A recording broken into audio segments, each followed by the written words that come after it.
দা, এই বই কেদার ফাইলস তার মূল বিষয়টা কি এবং আপনাকে কি ইন্সপায়ার করলো, অতীতের ঘটনা, নিজের কর্মজীবন কি ইন্সপায়ার করলো বইটা লেখার জন্য? হ্যাঁ, এই বইটা মূলত 12টা গল্প আছে। প্রতিটা গল্প সঠিক মানে অরিজিনাল ক্যারেক্টারের উপর বিল্ড করে তারপরে গল্পটা তৈরি হয়েছে।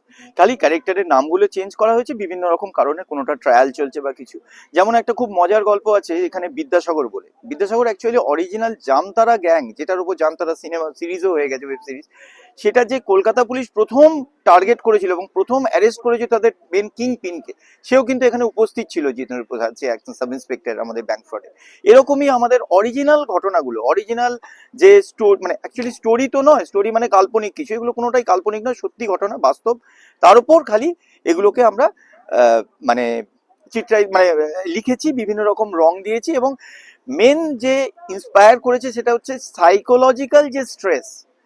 আমরা চাকরি করছি, মাইনে পাচ্ছি, ডে টু ডে কাজ করছি, কিন্তু তার বিনিময়ে যে গালাগালি খাচ্ছি, একটা উদাহরণ দিলে বোঝা যাবে। এই দুর্গাপুজো গেল, এই দুর্গাপুজোতে কোথাও একটা আমাদেরই অফিসার ডিউটি করতে গিয়ে জাস্ট যখন জয়েন করছে চতুর্থীর দিন, তখন প্রথম তাকে একটি লোক গালাগালি দিয়ে সম্বোধন করছে।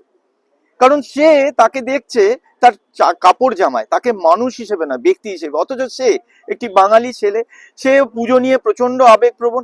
সে কোমর বেল টেল পরে ঠিক করছে যে চতুর্থ থেকে নবমী পর্যন্ত কাটাবো কি করে, এই প্রত্যেক দিন রাত জেগে।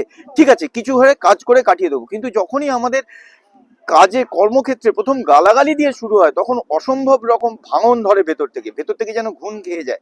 সেই ক্ষমতাটা আমরা হারিয়ে ফেলি যে উঠে দাঁড়ানোর। আমরা যখন যুদ্ধক্ষেত্রে কাজ করি তখন কিন্তু আমাদের মাইন্ড খুব ক্লিয়ার যে আমায় লড়াই করতে হবে, কিন্তু যখন নিজেদের সঙ্গে লড়াই করি তখন সব থেকে বড় যন্ত্রণা, যেটা অর্জুনের হয়েছিল, আর কাকে মারবো, তো নিজেরই আত্মীয়।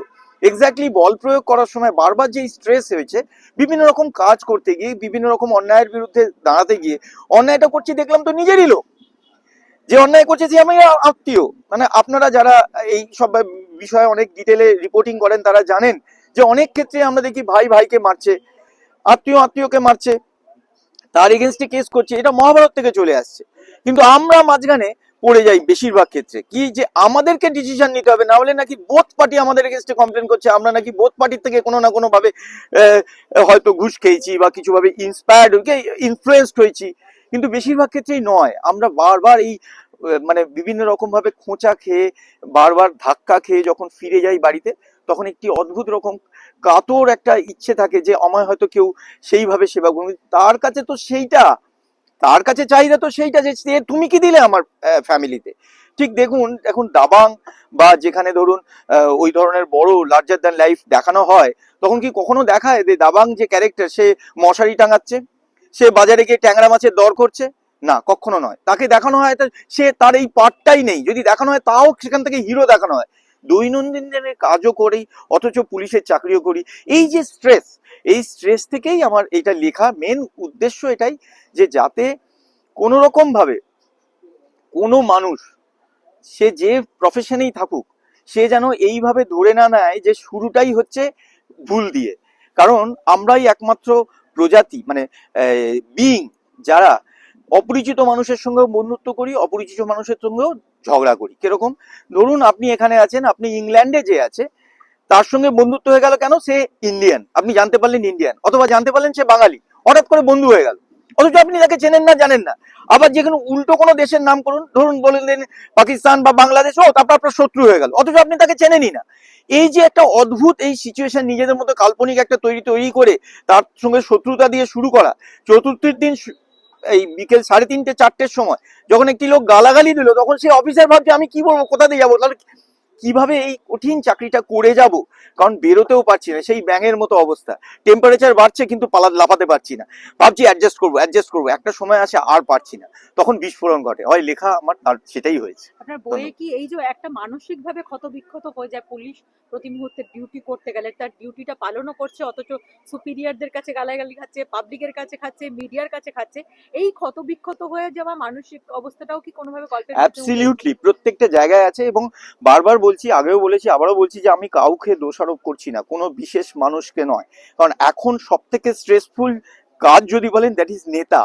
যে কোনো ব্যাপারে কোনো লিডার হলে শুরুই হয় গালাগালি দিয়ে, কিন্তু তুমি কেন নেতা হচ্ছ না এটা কেউ বলে না। যদি তুমি চেঞ্জ আনতে চাও তাহলে তুমি কেন ওকে বলছো যে তোমাকে ভোট দিয়ে জিতিয়ে দেবো, তুমি আমার চেঞ্জ আনো, কেন তুমি নিজে যাচ্ছ না?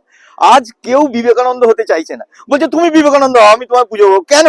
কারণ নিজের চেঞ্জটা কেউ আনতে চাইছে না। আমার মূল উদ্দেশ্য এটাই ছিল। এই ক্ষতবিক্ষত করে জিনিসটা তো আছেই, ডেফিনেটলি আছে, প্রতিটা গল্পের মধ্যেই বারবার আহত হচ্ছি সেটা আছে, এবং মেন যে উদ্দেশ্য সেটা হচ্ছে নিজেকে চেঞ্জ করো, তাহলেই সোসাইটি চেঞ্জ হবে, এটাই মূল আমার উদ্দেশ্য। লাস্ট দুটো প্রশ্ন, যেটা হচ্ছে আমি জানি আপনি যখন ছিলেন আপনার সেই কেসটার কি অবস্থা, এবং আমরা দেখলাম, আমরা যারা খবরটা প্রথম থেকে করছিলাম আরজি করের ঘটনাটা, যেটা কলকাতা পুলিশ কিভাবে তদন্ত করেছে, আপনি ব্যক্তিগতভাবে মনে করেন যে অভিজিৎ বাবুর দিক থেকে কোনো ফল্ট ছিল না, যেটা আপনার স্পিচে উঠে এলো? অ্যাবসলিউটলি কোনো ফল্ট ছিল না। হ্যাঁ, ভুল করা আর ক্রাইম করার মধ্যে অনেক তফাৎ। ভুল হতেই পারে, কিন্তু সেটা যে কোনো মানুষের ক্ষেত্রেই হতে পারে। সেটা টার্গেট করে যে ও ক্রাইম করতে চাইছে, এটা মনে হয় একেবারেই, আর যেহেতু এটা এখনো ইনভেস্টিগেশন চলছে, এর থেকে বেশি মনে হয় বলাটা ঠিক। Thank you. Thank you.